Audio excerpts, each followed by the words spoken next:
Arrancamos con este análisis visual. El objetivo de hoy es comprender a fondo cómo la retroalimentación logra algo verdaderamente fascinante: tomar el diseño de un transistor, que por sí solo podría ser bastante inestable, y transformarlo en un sistema robusto, capaz de regularse a sí mismo. Bueno, entremos de lleno en esto.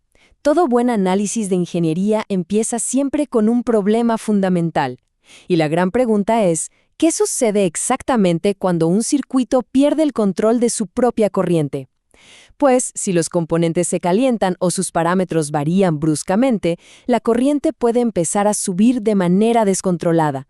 Y sin un mecanismo de corrección, todo el sistema se vuelve inestable. Así que para evitar un verdadero desastre, se necesita una arquitectura inteligente que solucione este fallo potencial de forma automática. Pasemos a la sección 1, concepto de retroalimentación. Antes de ir a los circuitos, hay que definir el principio básico. En la teoría pura, la retroalimentación negativa se define como el proceso de sustraer una pequeña fracción de la salida y añadirla a la entrada. Funciona de la siguiente manera. Si ocurre algo que intenta elevar la salida abruptamente, este lazo asegura que la entrada se reduzca simultáneamente para compensarlo. Es cierto que una cantidad masiva de retroalimentación evitaría cualquier amplificación útil, pero una pequeña fracción bien controlada nos da una estabilidad invaluable.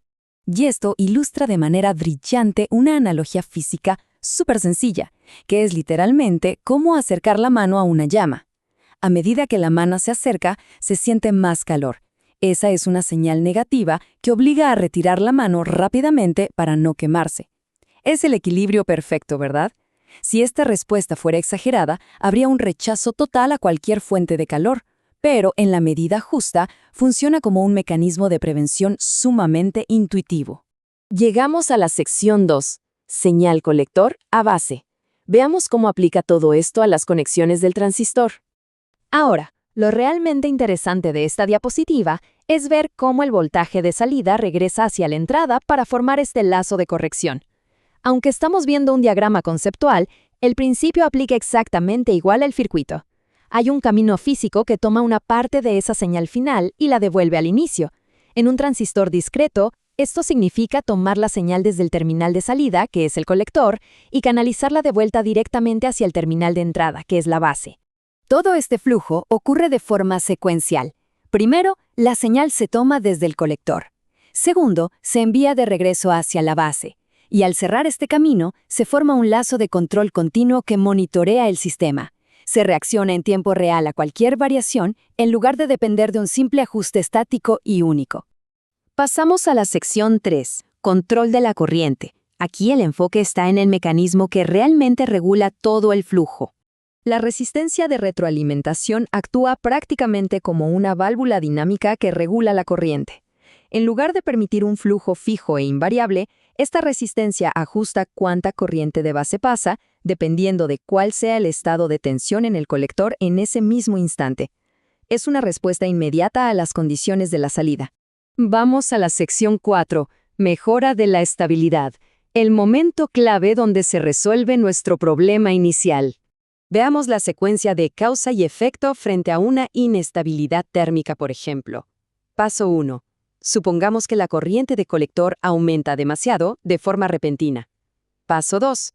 Debido a la conexión física, aumenta inmediatamente la señal negativa que se retroalimenta hacia la base. Y finalmente, paso 3. Como consecuencia, la corriente de base disminuye de forma automática, corrigiendo el error inicial antes de que se vuelva crítico. Entonces, el punto crucial es este. Si el transistor tiende a conducir más corriente, la retroalimentación puede ayudar a corregir el punto de trabajo y evitar una variación excesiva. Esta acción compensatoria es fantástica porque reduce drásticamente la dependencia del circuito a esas molestas fluctuaciones térmicas o a pequeñas diferencias de fábrica. Sección 5. Polarización fija contra retroalimentación. Vamos a contrastar este enfoque dinámico con los métodos más antiguos. Pasemos a ver cómo esto construye una gran ventaja frente a las arquitecturas tradicionales. Por un lado, la polarización fija es muy estática y rígida, por ende súper susceptible a la inestabilidad ante el más mínimo cambio. Por otro lado, la retroalimentación por colector es una estructura completamente dinámica, autocorrectora y estable. Entregar un poco de ganancia máxima a cambio de tener esta tremenda estabilidad es definitivamente un trato de ingeniería que vale la pena aceptar. Finalmente, la sección 6. Aplicaciones básicas. Aterrizando toda esta teoría en la ingeniería del mundo real. Este tipo específico de estabilización es absolutamente vital. Lo encontramos como principio operativo en equipos de comunicaciones complejos, en sistemas de control automático industriales, y es una característica indispensable que permite el funcionamiento de los amplificadores operacionales modernos. Y bien, para cerrar este análisis sobre la maravilla de la autorregulación en electrónica, dejamos la siguiente pregunta sobre la mesa para seguir reflexionando. ¿Por qué la retroalimentación puede hacer que un circuito sea más estable,